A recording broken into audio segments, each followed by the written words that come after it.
ரொம்ப நாளா எங்க வீட்டுல தகராறு நடந்துட்டு இருக்கு. எங்களுக்கெல்லாம் தெரிஞ்ச பையன் ஒருத்தன் எங்க வீட்டுக்கு வந்திருந்தான். அவன் என் பொண்ணை கடத்திட்டு போயிட்டான். அப்போலேருந்து வீட்டுல ஒரே பிரச்சனை. அதனால உங்க பொண்ண கூட்டிக்கிட்டு போயிட்டாரு ஆ, அப்படிதானே? ஆமா. அத சாதாரணமா சொல்லிருக்கலாமே. கடத்திட்டு போயிட்டாருன்னு ஏன் சொல்றீங்க? அவ விருப்பப்பட்டு தானே போயிருக்கா. அது என்னங்கிற உண்மை எனக்கு தெரியாது. வீட்டுக்கு வந்து போயிட்டு இருந்தான். ஒரு நாள் திடீர்னு அவளை கடத்திட்டு போயிட்டான். அதுக்கப்புறமா அவங்க 2 பேருக்கும் காதல் இருக்கிற விஷயம் உங்களுக்கு தெரிஞ்சதில்ல? தெரிஞ்சது என்னவோ உண்மைதாமா. அந்த சம்பவம் நடந்து சரியா 1 வருஷம் ஆயிடுச்சு. எங்களுக்குள்ள இப்ப பேச்சுவார்த்தை இல்ல. உங்க பொண்ணு சம்மதத்தோட தானே இது நடந்திருக்கு. என் பொண்ணுக்கு எவ்வளவு சொல்லி அவ கேட்க மாட்டேன்ட்டா. நானும் அவளை திரும்ப வந்துடுன்னு சொன்னேன். அவங்களுக்கு கல்யாணம் ஆயிடுச்சு இல்லையா? அவங்களுக்கு கல்யாணம் ஆயிடுச்சு. சண்டையை நிறுத்திடுங்க. உங்க பொண்ணுக்கு தான் கல்யாணம் ஆயிடுச்சே.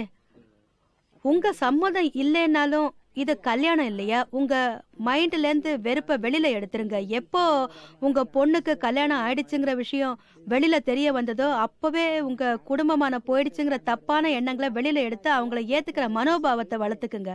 அவங்க சந்தோஷமா இருக்கட்டும். அவ எப்படி இருந்தாலும் அது அவ இஷ்டம், எதுவும் நம்ம கையில கிடையாது.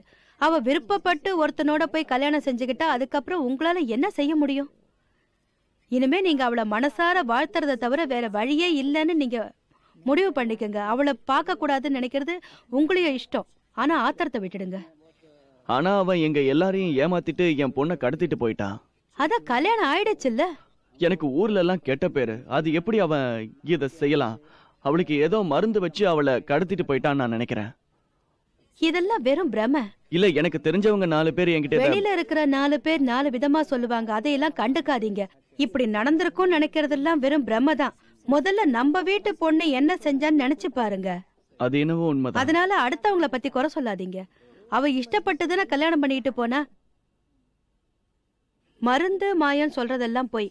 அதெல்லாம் நம்பாதீங்க. அதெல்லாம் உங்களுக்கு வருத்தத்தை தான் கொடுக்கும். அம்மா, இந்த வருத்தத்தினால எனக்கு கொஞ்ச நாள்ல உடம்பு கூட சரியில்லை. டென்ஷன் அதிகமாயிட்டே இருக்கு. டென்ஷன் எல்லாம் நீங்க மறந்துட்டு அவங்கள ஆசீர்வாதம் பண்ணுங்க. சரிம்மா, பண்றேன். நான் அவங்களையும் வாழ்த்துறேன், உங்களையும் வாழ்த்துறேன், எல்லாரையும் வாழ்த்துறேன். நீங்க சந்தோஷமா இருங்க. நடந்தது நடந்து போயிடுச்சு. இனிமே அவங்க உங்க வீட்டு மாப்பிள்ளை, உங்களுக்கு எதிரி கிடையாது. அதுவும் சரிதான். நானும் 2-3 தடவை அவங்கள வாங்கன்னு கூப்பிட்டேன். ஆனா அவங்க வரவே இல்லை. இன்னும் சொல்ல போனா அவங்க வீட்டையே நான் தான் பாத்துக்கிறேன். அதுல எந்த பிரயோஜனமும் இல்லையே. மைண்ட்ல முடிஞ்சு போச்சுன்னு நினைச்சுக்குங்க. காலம் வரும்போது எல்லாம் சரியா போயிடும். இனிமே நீங்க நிம்மதியா இருங்க. சரிம்மா. அது அத பத்தி யோசிக்கிற நேரத்துல நீங்க இன்னும் 2 பொண்ணுங்களுக்கு கல்யாணம் பண்ண வேண்டியிருக்கு. அது உங்களுக்கு ஞாபகம் இருக்கட்டும். 2 பொண்ணுங்களும் கெட்டு போயிடும்னு மட்டும் நினைக்காதீங்க. முதல் பொண்ணுனால இவங்களோட வாழ்க்கை போயிடும்னு நீங்க நினைக்கிறது தப்பு. அவங்க என் கூட வந்திருக்காங்க. நீங்க எங்க இருக்கீங்க? அவ பேர் லீலா. லீலா, எழுந்து நின்னு பதில் சொல்லு. லீலா, உங்க அப்பா உன் மேல சந்தேகப்படுறாரா? பெரியவ போயிட்டாங்கிறதுனால சின்னவளும் அப்படி பண்ணுவான்னு அவர் நினைக்கிறாரா? அதெல்லாம் இல்ல. அவளை தொந்தரவு பண்ணாதீங்க. நான் அவளை சந்தேகப்படல. சீக்கிரம் அவளை கல்யாணம் செஞ்சிருங்க. நான் எங்க அப்பா கிட்ட கெஞ்சி கேக்குறதுலாம் ஒன்னே ஒண்ணுதான். சண்டை வேண்டாம், வீணா மனசை போட்டு குழப்பிக்காதீங்கன்னு டெய்லி சொல்றேன். ஆனா அவர் கேக்குறது இல்ல. அவருக்கு இருக்கிற டென்ஷன்ல அவர் அம்மாவை கத்துறாரு. வீட்டுல அமைதியே கெட்டு போயிடுச்சு. எப்பவும் இத பத்தியே பேசிக்கிட்டு இருக்காரு. இது நடந்து 1 வருஷத்துக்கு மேல ஆயிடுச்சு. நடந்தது எல்லாத்தையும் மறந்துட்டு அவங்க நல்லா இருக்கணும்னு நீங்க மனசுல நினைச்சீங்கன்னா இதெல்லாம் உங்களுக்கு பஞ்சா பறந்து போயிடும். யாரும் எங்க வீட்டுல இருக்கிறவங்க கிட்ட பேசுறது கிடையாது. உங்க பிரசங்கத்தை கேட்டதுக்கு அப்புறம் தான் எங்க வீட்டுல ஓரளவுக்கு அமைதி வந்திருக்கு. இப்பதான் கொஞ்சம் நிம்மதி வந்து எப்படியாவது உங்களை பார்க்கணும்னு வந்திருக்கோம். ரொம்ப நாளா உங்களை தரிசனம் பண்ணணும்னு எனக்குள்ள ஒரு வேகம் இருந்தது. அப்பா கிட்ட எப்பவும் உங்களை பார்க்கணும்னு நான் சொல்லிக்கிட்டே இருப்பேன். கடைசியா இன்னைக்குதான் உங்களை பாக்குறதுக்கு என்ன கூட்டிட்டு வந்திருக்காரு. உங்களை பார்த்ததுக்கு அப்புறம் தான் எனக்கு நிம்மதியா இருக்கு. எங்க அப்பா கிட்ட நடந்து போச்சுன்னு விட்டுட சொல்றேன். இன்னைக்கு உங்க அப்பா உன்னை கூட்டிட்டு வந்தாருல, நாளையில இருந்து நீ அவரை இங்க கூட்டிட்டு வா. எங்க அப்பாவை வீட்டுல சண்டை போடக்கூடாதுன்னு கொஞ்சம் வற்புறுத்தி சொல்லுங்க. வீட்டுல அவரோட கோபத்தை பொறுத்துக்க முடியல. சில நேரங்கள்ல எனக்கும் கோபம் அதிகமா வந்து என்ன பேசுறோன்னு தெரியாம நான் கத்திடுறேன். என்னால கண்ட்ரோல் பண்ண முடியல. இல்ல, நீ அந்த மாதிரி எல்லாம் பேசக்கூடாதுமா, ரொம்ப தப்பு. சில நேரங்கள்ல என்னால பொறுத்துக்க முடியல. குழந்தைங்க அப்பா அம்மா கூட சண்டை போடக்கூடாது. அவங்களுக்கு மரியாதை கொடுக்கணும். தினசரி அம்மா கிட்ட கத்திக்கிட்டே இருக்காரு. நீ பெத்த பொண்ணு இப்படி செஞ்சுட்டாளேன்னு கத்துவாரு. சின்ன விஷயத்துக்குலாம் அவர் கோவிச்சுக்க ஆரம்பிச்சுட்டாருன்னா வீட்டுல யார் வராங்க யார் போறாங்கன்னு தெரியாம கத்துவாரு. வெளியில உள்ளவங்க யாராவது உங்க வீட்டு பொண்ணு இப்படி செஞ்சுட்டாங்களேன்னு கேட்டாங்கன்னா அதுக்கு என்ன பதில் சொல்லணுங்கிறத பத்தி உங்க மனசுல நீங்க தெளிவா இருக்கணும். அதுக்கான பதில ரெடி பண்ணிக்கங்க. ஏன்னு சொன்னா இப்படி பதில் சொல்ல ஆரம்பிச்சுட்டா நீங்க கவலைப்பட வேண்டியதில்லை. அடுத்தவங்க சொல்றத தயவு செஞ்சு கேட்காதீங்க. அடுத்தவங்க யாராவது கேட்டா தெளிவா ஒரு ஆன்சரை நீங்க ரெடியா வச்சுக்கங்க. நடந்தது நடந்து போச்சு, அதை நாங்களே ஏத்துக்கிட்டோம். உங்களுக்கு என்னன்னு கேளுங்க. உங்களுக்கு ஏன் வயித்தறிச்சல்னு கேளுங்க. பெத்த பொண்ணு செஞ்ச காரியத்தை நாங்களே ஏத்துக்கிட்டோம். அதுக்கப்புறம் உங்களுக்கு என்னன்னு கேளுங்க. அவ சந்தோஷமா இருக்கணும்னு மனசார வாழ்த்துங்க. என்ன இருந்தாலும் அவளுக்கு ஒரு நாள் நீங்க கல்யாணம் பண்ண போறீங்க. அவளா ஒருத்தரை தேர்ந்தெடுத்துக்கிட்டா அதுல என்ன தப்பு? ராஜஸ்தான்ல உள்ள எங்க கிராமத்துல இதனால எனக்கு கெட்ட பேர் வந்துடுச்சு. ஏன்னா எங்க சமூகத்துல இந்த மாதிரி நடந்ததே இல்ல. எங்க சமூகத்துல இந்த மாதிரி நடக்காதனால எனக்கு ரொம்ப இதெல்லாம் நடக்காத கெட்ட ஒரு சமூகம் இருக்கா? எங்க ஏரியால அந்த மாதிரி நடந்தது இல்ல. எங்க சமூகம் ரொம்ப பெருசு. இது எல்லா இடத்துலயும் நடக்கிறதுதான். ஆனா எங்க வருத்தம் எங்க சமூகத்துல தலை நிமிர்ந்து நடக்க உங்க அனுமதிக்கிறது இல்ல. பொண்ணு ஒருத்தரை கல்யாணம் பண்ணிக்கிட்டா, எங்க இதுல ஃபேமிலில உங்களுக்கு ரொம்ப செலவு வைக்காம கல்யாணம் பண்ணிக்கிட்டால. முதல் பொண்ணு இப்படி பண்ணிட்டாலே ரெண்டாவது பொண்ணு இப்படி பண்ணுவாங்களோங்கிற நினைப்ப தயவு செஞ்சு நீங்க விட்டுடுங்க. பழைய பஞ்சாங்கமா இருக்காதீங்க. அவங்க நல்லா இருக்கட்டும். அதுக்கு அதுக்கு நீங்க வேண்டிக்குங்க. எங்க இருந்தாலும் அவங்க நல்லா இருக்கணும். உங்களுக்கு ஒரு பேரனோ பேத்தியோ பிறந்த உடனே கோவம் எல்லாம் பறந்து போயிடும். ஒருவேளை அவ வீட்டுக்கு வந்தா அவன் மேல கோவப்பட்டு அவளை அவமதிக்க மாட்டோம். அவங்க வீடு ஒண்ணு எங்க கிட்ட இருக்கு. அதுலயே அவங்க வந்து நிம்மதியா வாழட்டும். அப்படியே செய்யுங்க. அவளுக்காக அந்த வீட்டை நானே திறந்து கொடுக்கறேன். இனிமே நீங்க எல்லாத்தையும் மறந்துட்டு அமைதியா இருக்க பாருங்க. எப்ப வேணாலும் நீ வீட்டுக்கு வரலாம், நாங்க மன்னிச்சிட்டோம்னு சொல்லுங்க. உன் புருஷனையும் ஏத்துக்கிட்டோம்னு சொல்லுங்க. எங்க ஊருக்கு வந்தானா ஊர்க்காரங்க அவனை வெட்டிடுவாங்க. கிராமத்துல எல்லாருமே ரொம்ப வேகமானவங்க. இந்த அவமானத்தை பொறுத்துக்க மாட்டாங்க. மத்தவங்க பிரச்சனை உங்களுக்கு எதுக்கு? நீங்க சரியா நடந்துக்கங்க. இருக்கிற மத்த 2 பொண்ணுங்களுக்கும் கல்யாணம் செய்யற வழியை பாருங்க. நீங்க ஆசி வழங்கினா அவங்களுக்கு நல்லபடியா கல்யாணம் உங்க நடக்கும். ஊர்ல நல்ல பையன் யாராவது இருந்தா ஓடி போகாம நீங்க அப்பா கிட்ட சொல்ல கல்யாணம் பண்ணிக்கங்க. அவங்க கல்யாணம் பண்ணி வைக்கலன்னா இங்க வந்துருங்க, நான் உங்களை கல்யாணம் பண்ணி வைக்கிறேன்.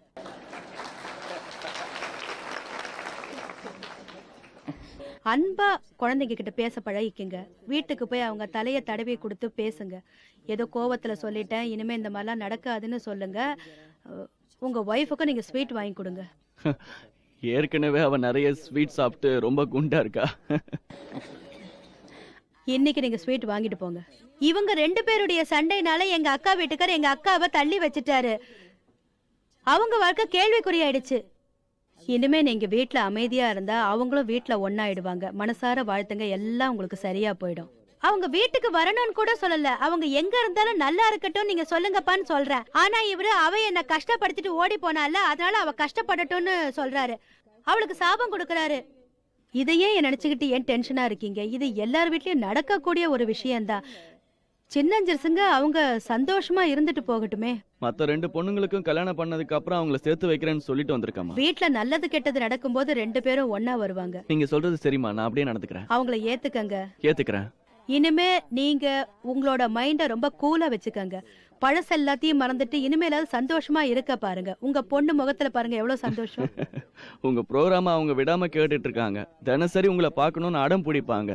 நாங்க எல்லாரும் ஒன்னா இருந்து தையல் வேலை பார்க்கறதுனால உங்க ப்ரோக்ராம விடாம பார்ப்போம். இப்பதான் உங்களை பார்க்குற பாக்கியம் கிடைச்சது. இங்க வந்ததுக்கு அப்புறம் தான் என் மனசு ரொம்ப நிம்மதியா இருக்கு. எங்க வீட்டுல மத்தவங்க வீட்டுல நடக்கிற மாதிரி இனிமே யாரும் தற்கொலை பண்ணிக்க மாட்டாங்க. சில பேர் சண்டைனால தற்கொலை பண்ணிக்கலாம்னு நினைப்பாங்க. உங்களை தரிசனம் பண்ணதுக்கு அப்புறம் அந்த எண்ணம் எனக்கு இனிமே வராதுன்னு நினைக்கிறேன்.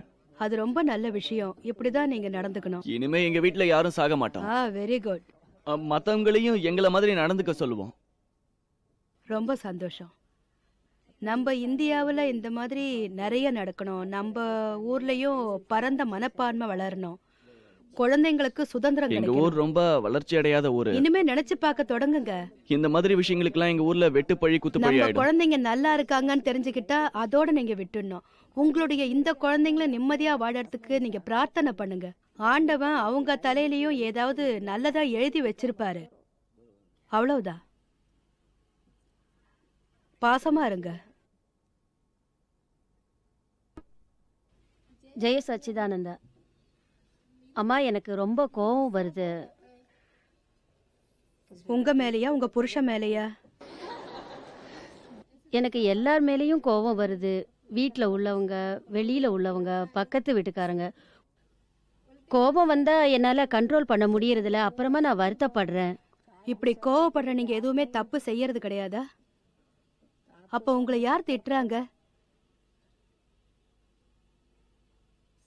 எல்லாமே எதுவுமே நம்மளோட இஷ்டப்படி நடக்காது. இப்படி நடக்கிறது உங்களுடைய ராங் பிலீஃப்.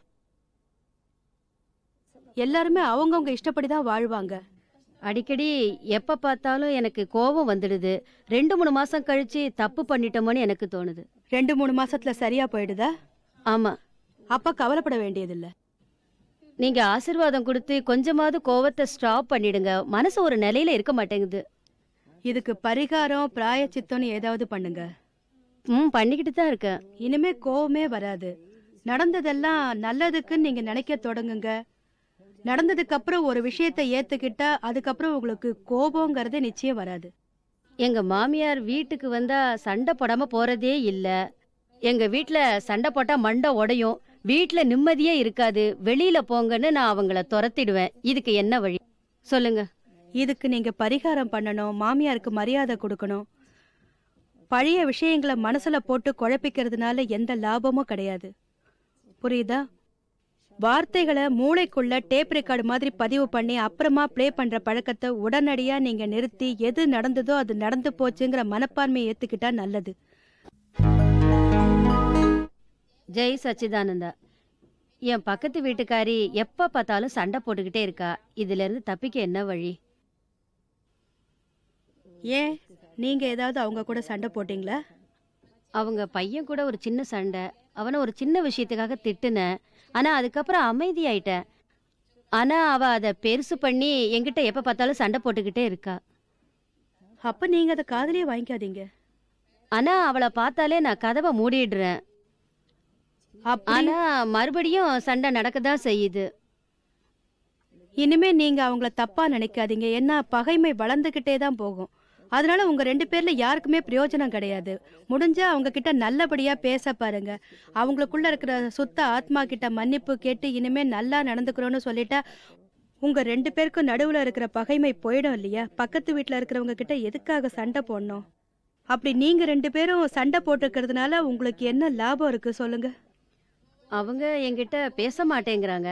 அப்படியே பேசினாலும் நிறைய கெட்ட வார்த்தையெல்லாம் பேசுறாங்க. இதுக்கு நான் என்ன பண்றதுன்னு எனக்கு தெரியல. நீங்க தான் கொஞ்சம் சொல்லணும். அப்படின்னா அவங்க கிட்ட 2 விஷயங்கள் இருக்குங்கிறத நீங்க புரிஞ்சுக்கங்க. பேசவும் செய்யறாங்க, அதே சமயம் சண்டையும் போடுறாங்க இல்லையா? என்கிட்ட ஏதாவது காரியம் ஆகணும்னா சில சமயத்துல தண்ணி வேணும்னு வருவாங்க. ஆனா அதுக்கப்புறமா சண்டை போட ஆரம்பிப்பாங்க. வேலை முடிஞ்சவொடனே என்ன வேணாலும் பேசுவாங்க. எப்பவாவது நீங்க அமைதியா பேசுறதுக்கு முயற்சி பண்ணலையா? நானும் எத்தனையோ தடவை சொல்லி பார்த்தேன். சரியா பேசி பார்த்தேன். சண்டை போடாதன்னு சொல்லி பார்த்தேன். நான் விட்டு கொடுக்கறத என்னோட வீக்னஸா அவங்க நினைச்சுக்கிட்டு அவங்களுக்கு பணிஞ்சு போகணும்னு அவங்க நினைக்கிறாங்க. நான் என்ன செய்ய முடியும்? நீங்களே சொல்லுங்க. அப்படியெல்லாம் நீங்க பணிஞ்சு போகணும்னு அவசியம் கிடையாது. ஆனா அமைதியா பேசி பாருங்க. சண்டை போடாதீங்க, நல்லா பேசுன்னு வாய் வார்த்தையால சொல்லி பாருங்க. சண்டை வேண்டாம். சண்டையில எந்த லாபமும் இல்ல. ஜெய் சச்சிதானந்தா. தியானத்தை பத்தி எனக்கு சொல்லுங்க. உங்களுக்கு அந்த பழக்கம் இருக்கா? கடவுளை மனசார நினைச்சுக்கிட்டோ இல்ல அவர் படத்துக்கு முன்னாடி உட்காந்து தியானம் பண்ணா நல்லா இருக்கும்னு நினைக்கிறேன். 48 நிமிஷம் பண்ணுங்க. உங்களுக்குள்ள இருக்கிற மனசாட்சியோட நீங்க பேசுங்க. நல்ல தெளிவு உண்டாகும். உங்க பேர் என்ன? ஜெயஸ்ரீ விஸ்வநாத், ராஜ்கோட்ல இருந்து வந்திருக்கேன். உங்களுக்குள்ள இருக்கிற ஜெயஸ்ரீ முன்னாடி வந்து நிப்பா. தீட்சை வாங்கியிருக்கீங்களா? வாங்கியிருக்கேன். அப்போ ஜெயஸ்ரீ வேற ஆத்மா வேறங்கிற விஷயம் உங்களுக்கு நல்லா புரிஞ்சிருக்கும்னு நினைக்கிறேன். அதைத்தான் தியான வழின்னு சொல்றோம். ஜெய் சச்சிதானந்தா. சொல்லு.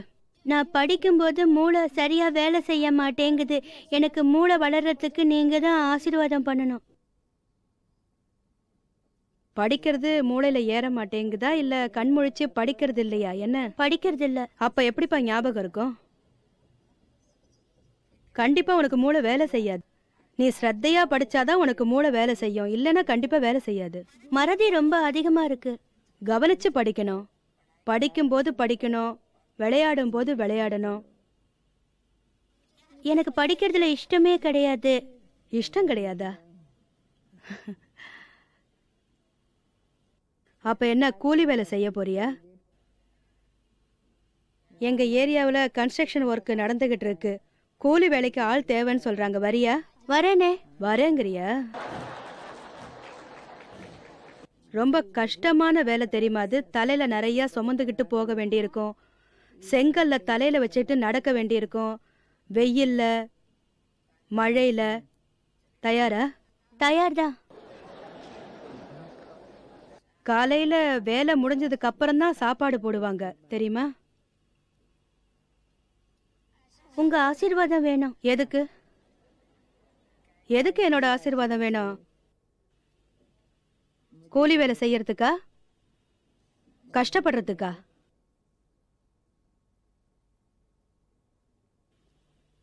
ஜெய் சச்சிதானந்தா. படிக்கணுங்கிற ஆசை இருக்கா இல்லையா? படிப்புக்காக ஆசீர்வாதம் கேளுங்க. தினசரி 10 முறை தாதா பகவானை வணங்கி நீங்க படிக்க ஆரம்பிச்சா எல்லாமே உங்களுக்கு மூளையில ஏறும். இல்லைன்னா கண்டிப்பா மூளை வளராது. பண்றியா? சரி. நிஜமா? எஸ். ப்ராமிஸ்? அது என்ன ப்ராமிஸ் சொல்லு. ப்ராமிஸ். அதான். உட்கார். நான் ராஜ்கோட்லேருந்து வரேன். என்னோட சந்தேகத்தை கேட்குறேன். பக்தி மார்க்கம் ஞான மார்க்கம் ரெண்டுத்துலேயும் வித்தியாசம் இருக்கு. இதில் சிறந்த மார்க்கம் எதுன்னு நீங்கள் சொல்லுங்க. எங்கள் ஊரில் நர்சி மேத்தாங்கிற பக்தர் பக்தி மார்க்கத்தில் கடவுளையே பார்த்தாரு. அவரோட கதையிலேருந்து நான் தெரிஞ்சுக்கிட்டது ஒன்று தான். கடவுளே, நான் உங்ககிட்ட முக்தி கேட்கல, வணங்குகிறேன், எனக்கு உன்னை வணங்குறதுக்கு நிறைய ஜென்மம் கொடுனாரு. உங்களுக்கு அதுல என்ன குழப்பம்? மோட்சம் வேண்டான்னு சொல்ற விஷயத்துல எனக்கு மாறுபட்ட கருத்து இருக்கு. இதை எப்படி புரிஞ்சுக்கிறதுன்னு நீங்க எனக்கு புரியும்படியா சொல்லுங்க. இத பத்தி என் மனசுல இருக்கிற சந்தேகங்களுக்கு விளக்கம் சொல்லுங்க. நர்சி மேத்தா எதை வச்சு அப்படி சொன்னான்னு எனக்கு புரிய வைங்க. நர்சி மேத்தா யாரோட பக்தரா இருந்தாருன்னு தெரியுமா? கிருஷ்ணரோட பக்தரா இருந்தாரு. மீரா யாரோட பக்தியா இருந்தா? கிருஷ்ணரோட பக்தியா இருந்தாங்க. கிருஷ்ண பகவான் வழங்கின ஞான மார்க்கத்துல அவரு என்ன சொல்லியிருக்காரு? அவரு அவரு அவர் சொன்ன கருத்துல முக்கியமான பங்கு என்னன்னு தெரியுமா?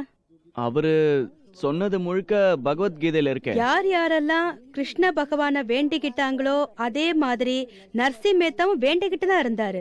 அந்த கடவுள் என்ன சொன்னாருன்னு புரிஞ்சுக்க பாருங்க. அவர் அர்ஜுனனுக்கு கீதையில தெளிவா ஒரு விளக்கம் கொடுத்திருக்காரு. டைரக்டா அர்ஜுன் கிட்டே சொன்னாரு, அர்ஜுனா, எனக்குள்ள மறைஞ்சு இருக்கிற ஞானத்தை எல்லாம் நான் உனக்கு வழங்கி இருக்கேன்னு சொன்னாரு. இத நீ புரிஞ்சுக்கன்னாரு. உனக்குள்ள இருக்கிற ஆத்மாவை புரிஞ்சுக்க, அதுதான் உனக்கு நன்மையை கொடுக்கும். இந்த ஒவ்வொரு ஜென்மத்தோட சுற்றுலேருந்து நீ தப்பிச்சுக்கோ. அப்பதான் அவர் மோட்சத்தையும் பரமபதத்தையும் அடையணும்னு சொன்னாரு. அர்ஜுனனுக்கு இடைவிடாம பகவத்கீதையில ஒவ்வொரு இடத்துலயும் ஆணித்தரமா வேற வேற உதாரணங்களை கொடுத்து புரிய வச்சிருக்காரு. உங்களுக்கு புரிஞ்சுதா? இதுல கன்ஃபியூஸ் ஆகிறதுக்கு வேலையே கிடையாது. மைண்ட கொஞ்சம் பேலன்ஸ்டா நீங்க வச்சு பாருங்க. பகவான் சொல்றது கேட்கறதா இல்ல பகவானை வேண்டிக்கிட்டவங்க சொல்றது கேட்கறதான்னு உங்களுக்கு புரியும். உங்களுக்கு அல்டிமேட் விஷயம் வேணும்னா பகவான் சொல்றத நீங்க கேளுங்க. பக்தி மார்க்கத்துல பகவான் நேரடியா சொன்ன விஷயங்களை நீங்க தயவு செஞ்சு யோசிச்சு பாருங்க. அப்ப இந்த கன்ஃபியூஸ் எல்லாம் விலகி போயிடும். புரிஞ்சுதா? அது சரிமா, பக்தி மார்க்கத்தால மோட்சம் கிடைக்குமா கிடைக்காதா? ஞானம் இல்லாம கிடைக்காது. பக்தி இல்லாம வெறும் ஞானத்தினால மட்டும் கிடைக்காது. பக்தியும் ஞானமும் ரெண்டும் ஒன்னா இருக்கு, பேரலரா இருக்கு. ரெண்டும் ஒரே காயினோட 2 சைடு. தனியா பக்தி போராது, மோட்சத்தை கொடுக்காது. வெறும் ஞானத்துக்கும் குறைபாடு இருக்கு. அத தியரட்டிக்கல் நாலேஜ்னு சொல்லலாம். பக்தியிலேயே 2 இருக்கு. அபார பக்தி, அபரிமிதமான பக்தின்னு சொல்லியிருக்காரு. பிரத்யக்ஷ பக்தி, புரியாத பக்தி. புரியாத பக்தியால மோட்சம் கிடைக்காது. ஒருவேளை அதனால உலகத்துல இருக்கிற சுகங்கள்லாம் அதிகமா கிடைக்கலாம். ஆனா பிரத்யக்ஷ பக்தியால மோட்சம் கிடைக்கும். பிரத்யக்ஷ பக்தி உங்க மனசுல உதிக்கணும்னா நீங்க உங்க கண்ணால கடவுளை பார்க்கணும். உங்க ஆத்மாக்குள்ள இருக்கிற கடவுளை புரிஞ்சுக்கிற நிலைமை உங்களுக்கு வரணும். அப்போ உங்களுக்குள்ள இருக்கக்கூடிய சுத்த ஆத்மாவான பரமாத்மாவான பரம்பொருள் அது யாருங்கிற அனுபவம் கிடைக்கும். அப்புறம் உங்க பேர் என்ன சொன்னீங்க? சசிகாந்த் மிஸ்ராவடியா. சசிகாந்த், உங்களுக்குள்ள இருக்கிற பரமாத்மாவை சுத்த ஆத்மாவை தினசரி பக்தியோட வேண்டிக்க நீங்க கத்துக்கங்க. அப்பதான் பரம்பொருள் யாருங்கிற விஷயமும் உங்களுக்கு புரியும், மோட்சமும் கிடைக்கும். பிரத்யக்ஷ பக்தியை பின்பற்றி அது மூலமா மோட்சத்துக்கு ட்ரை பண்ணுங்க. புரியாத பொருளை வணங்குறத விட அதை புரிஞ்சு வணங்குறது ரொம்ப நல்ல விஷயம். அது படமா இருக்கலாம், மானசீக தாரணையா இருக்கலாம். ஆனா நிஜ உருவம் அவ்வளவு ஈஸியா பிரத்யக்ஷ உருவம் கண்ணுக்கு புலப்படாதுங்கிறத நீங்க புரிஞ்சுக்கங்க. இறுதியில தான் கடவுள் பிரத்யக்ஷமாகி உங்களுக்கு மோட்சத்தை கொடுப்பாரு. அது சரியான ஞானத்தால தான் அடைய முடியும். சரியான ஞானத்தால சரியான உருவமும் உங்களுக்கு புலப்படும். அதுக்கப்புறம் பக்தி தொடர்ந்து ரெண்டும் ஒன்னா சேர்ந்ததுக்கு அப்புறம் தான் உங்களுக்கு மோட்சம் கிடைக்கும். உதாரணத்துக்கு நீங்க ஏர்போர்ட் போகணும், உங்களுக்கு வழி தெரியாது, ஊருக்கு புதுசுன்னு சொன்னா அந்த சமயத்துல நீங்க என்ன செய்வீங்கன்னு சொல்லுங்க. நீங்க ஏர்போர்ட் போகணும்ல, நான் யார்கிட்டயாவது போய் வழி கேட்பேன். வழிங்கிற ஞானத்தை புரிஞ்சுக்க வேண்டியிருக்கு இல்லையா? நீங்க சொல்றது சரிதாம்மா. உங்களுக்கு யாராவது வழிங்கிற ஞானத்தை கொடுத்தாங்கன்னா, காகிதத்துல சரியான மேப் போட்டு கொடுத்தாங்கன்னா, அது உங்க கைக்கு வந்த உடனே அதுதான் ஞானம். அதை வச்சுக்கிட்டு நீங்க ஏர்போர்ட்டுக்கு போயிட முடியுமா? அதுக்கப்புறம் நீங்க ஒரு வேலை செய்ய வேண்டியிருக்கும்ல. அங்க போகிறதுக்கான முயற்சியை செய்யணும். அங்க போய் தானே ஆகணும். உங்களுக்கு மேப்பு போட்டு காட்டி கொடுக்கப்பட்ட வழியில நீங்க பயணம் செஞ்சு அந்த இடத்த போய் அடையிற முயற்சி உங்களுடையது. அதுக்கு உண்டான வழிய ஒருவேளை ஞானம்னு சொல்லலாம். முயற்சியும் ஞானமும் ஒன்னா இருந்தாதான் நீங்க டெஸ்டினேஷனை போய் அடைவீங்க. புரிஞ்சது இல்லையா? வெறும் ஞானத்தினால வேலை கிடைக்காது, ஞானம் இல்லாத பக்தியும் உங்களுக்கு பிரயோஜனப்படாது. எந்த அளவுக்கு நல்ல ஞானம், எந்த அளவுக்கு நல்ல பக்தி இருக்கோ அப்பதான் நீங்க ஏர்போர்ட்டுங்கிற மோட்சத்தை அடைய முடியும். புரிஞ்சுதா? ஜெய் சச்சிதானந்தா.